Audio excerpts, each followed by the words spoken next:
Сәлем оқушым. 5 күнде көбейту кестесін жаттатты интенсивті курсымыздың 3-ші сабағына қош келдің. Қалай балалар? Көбейту кестесін жаттауда қиындық болуда ма? Тамаша балалар, сендердің видеоларыңды көріп, мен сондай қуанып жүрмін. Сендер қалай күшті жаттайсыңдар? Оп-оңай екен, сендер түсініп алдыңдар, Ең бастысы балалар, көбейту кестесін логикасын дұрыс түсініп алсаңыздар, ол оп-оңай нәрсе. Оп-оңай екен біліп алдыңдар, Жарайсыңдар. Сабақта қиналмай, көбейту кестесінің арқасында көбейту амалын, бөлу амалын шығарып жүрген боларсыңдар, Тамаша. Ендеше балалар, біз әдеттегідей қайталау білім анасы дегенде алдыңғы сабақты бір қайталап өтейік. Біз алдыңғы сабақта қандай сабақтар өткен едік, балалар? 2 және 3 сандарының көбейту кестесі. 2-ның көбейту кестесін бір қайталайық. Балалар, мынандай сіздерге алма бинго берілген. Енді қарасаңыздар, осы жерде біз не істейміз? Мына жерде барабанды қосқан кезде, біз тоқтатқан кезде, сол жердегі мәндерді табуымыз керек. Дайынсыңдар ма? Мен барабанды қосамын, және де сендерге не істейсіңдер? Мәндерін айтатын боласыңдар. Сол кезде мәндерін тапқан кезде, мына жердегі дұрыс тапқан болсақ, ол алмалар, сол алмадан бір алманы үзіп аламыз. Және де ол жоғалып отырады. Кеттік. 2 көбейтілген 7. Мәні нешеге тең, балалар? 14. Жарайсыңдар. Ендеше барайық. Охо, көрдіңдер балалар, сендер дұрыс таптыңдар, және де бір алма өздігінен жоғалып отыр. Тағы біреуін. 2 көбейту 4. Мәні нешеге тең? 8-ге. Жарайсыңдар балалар. Міне тағы барабанды қоссам. 2 көбейту 2. Мәні 4-ге тең. Жарайсыңдар, тамаша. Балалар, міне алма бингода дәл осындай мәндерді дұрыс тапқан болсақ, біз алдыңғы сабақта қаншалықты жаттамағанымызды білетін боламыз. Келесі, 2 көбейтілген 9. Мәні қаншаға? 18. 2 көбейтілген 8. Мәні қаншаға? 16-ға. 2 көбейтілген 4-ті біз тауып қойдық. 2 көбейтілген 10 қанша? 20. 2 көбейтілген 5. 10. Дұрыс, балалар. 2 көбейтілген 2-ні біз тауып қойған болатынбыз. Тағы да барабанды біз қосайық. 2 көбейтілген 1 қаншаға тең? 2-ге тең, Жарайсыңдар. Тамаша. 2 көбейтілген 7-ні біз жаттап қойдық, 2 көбейтілген 3 қанша? Мәні 6.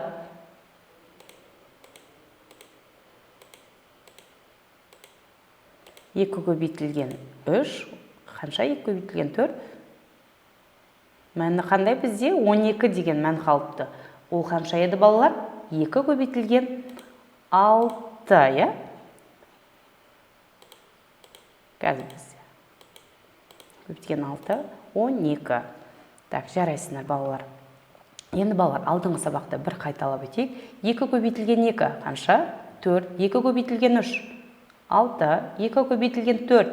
Мәні 8-ге. 2 көбейтілген 5. 10.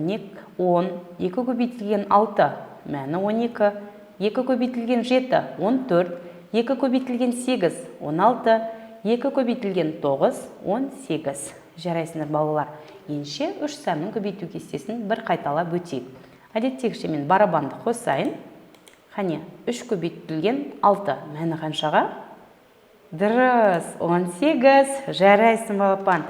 Келесі.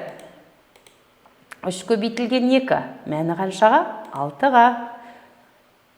3 көбейтілген 8. Мәні қанша? 24. 3 көбейтілген 1 қанша? 3. Жарайсыңдар, балалар. Дәл осылай барабанды қосу арқылы біз мәндерін таба алады екенбіз. 3 көбейтілген 7 қанша мәні? 21. Жарайсыңдар, біз дұрыс тапсақ, мұндағы ағаштағы алмаларды біз үзіп алады екенбіз. 3 көбейтілген 3 мәні қанша? 9-ға тең. Жарайсыңдар балалар.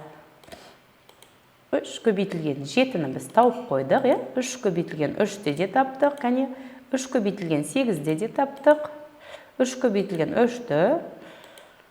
Так, балалар, дәл осылай біз мәндерін тауып алады екеміз. Ендеше бірге қайталайық. 3 көбейту 3 мәндерін сен өздерің айта қойыңдар. Қанша? 9. Жарайсың. 3 көбейту 4 мәні 12. 3 көбейту 5 мәні 9. 15-ке тең. 3 көбейту 6 мәні 18. 3 көбейту 7 21. 3 көбейту 8 24. 3 көбейту 9 27. Тамаша, жарайсыңдар балалар. Сендер 3-тің де көбейту кестесін жаттап алған екенсіңдер. Тамаша. Ендеше балалар, бүгінгі жаңа сабақ 4 және 5 сандарының көбейту кестесін жаттайтын боламыз. Ендеше балалар, 4 санын біз 4 көбейту 4-тен бастаймыз. 4 көбейту 4 мәні қанша? Біз айттық, 4 көбейту 4 дегеніміз қандай еді? Өрнекті қалай түсіндіруге болады? Яғни 4 деген санды 4 мәрте қосу екен. Сол кезде қанша шығады екен балалар? 16 шығады екен. 4 көбейту 5 20, 4 көбейту 6 24, 4 көбейту 7 28, 4 көбейту 8 32, 4 көбейту 9 36. Сөме балалар, біз 4-тің де көбейту кестесін жаттап алдық. Ендеше балалар, өзіміздің сандық сәуледе 4 реттен секіру арқылы сандық сәуледегі 4-тің көбейту кестесін бірге қайталайық. 1 рет секіргенде 4, 2 рет секіргенде 8, 3 рет секіргенде 12, 4 рет секіргенде 16, 5 рет секіргенде 20, 6 рет секіргенде 24, 7 рет секіргенде 28, 8 рет секіргенде 32, 9 рет секіргенде 36, 10 рет секіргенде 40. Жарайсыңдар балалар, сендер сандық сәуледе 4-тің көбейту кестесін жаттап алдыңдар. Әдеттегіше біз мандала әдісіндегі мәндерді бірге табайық. 16 және де 28. 4 жердегі қаншам? 28. Кәне? Қанша еді? Жарайсын. 4 көбейту 7 мәні 28-ге. 16-ны табайық. 4 жердегі қаншам? 16-ға тең. 4 көбейту 4. Жарайсын. Міне балалар, дәл осылай мандала әдісін өздеріңіз үйде платформада толтыратын боласыңдар. Біз әзірге не істейміз балалар? Мнемотехникалық кестемізде осы мәндерді бірге толтырайық. Қане, мен айтам, сендер бірге мәндерін жазайық. 4 көбейту 4 16, 4 көбейту 5 20, 4 көбейту 6 24, 4 көбейту 7 28, 4 көбейту 8 32, 4 көбейту 9 36. Жарайсыңдар. Міне балалар, біз күннен күнге біздің мұна кестеміз толып келе жатыр екен. Тамаша. Жарайсыңдар балалар, сендер 4-тің көбейту кестесін бүгін жаттап алдыңдар. Енді біз 5-тің көбейту кестесін жаттайтын боламыз. Ең алдымен 5-тің көбейту кестесін жаттамас бұрын біз күнделікті өзіміз көріп жүрген сағатты алайық. Сағатты ассоциация әдісі арқылы біз жаттайтын болсақ, балалар, 5-тің көбейту кестесін оп-оңай жаттауымызға болады. Мұнда сіздерге берілген, қарасаңыз, 1, 2, 3, 4, 5, 6, 7, 8, 9, 10, 11, 12-ге дейінгі бізде сағаттың кестесі бар, сандық мәндері бар. Енді қараңыздар, ол жерде 1 дегеніміз 5-ге тең мәні, 2 дегеніміз 10-ға, 3 дегеніміз 15-ге, 4 дегеніміз 20-ға, 5 дегеніміз 25-ге, яғни 5-ті 5 мәрте көбейту, 5 мәрте қосу, 5-ті 6 мәрте қосу, осы мәндері дәл осылай жазылған екен. Енді 5 жердегі 1 қанша? 5, 5 жердегі 2 қанша? 10, 5 жердегі 3 қанша? 15, 5 жердегі 4 қанша? 20, 5 жердегі 5 қанша? 25, яғни сағаттың тілдеріне қарап, біз 5-тің көбейту кестесін оңай жаттап алуымызға болады екен. 5 жердегі 6 қанша? 30. 5 жердегі 7 35. 5 жердегі 8 40.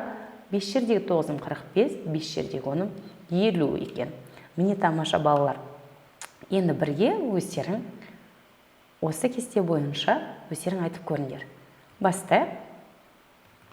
5 жердегі 1 5, 5 жердегі 2 10, 5 жердегі 3 15, 5 жердегі 4 20, 5 жердегі 5 25, 5 жердегі 6 30, 5 жердегі 7 35, 5 жердегі 8 40, 5 жердегі 9 45, 5 жердегі 10 50 екен.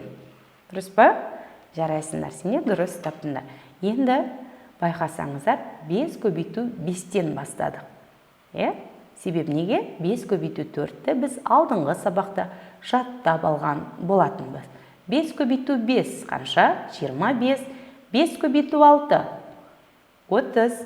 5 көбейту 7 35. 5 көбейту 8 40. 5 көбейту 9 45. Міне тамаша балалар. Енді өзіміздің сандық сәуледе 5-тің көбейту кестесін бір қайталап жаттап алайық. Дайынсыңдар ма? Сандық сәуледе 5 реттен секіру арқылы біз 5-тің көбейту кестесін бірге жаттайық.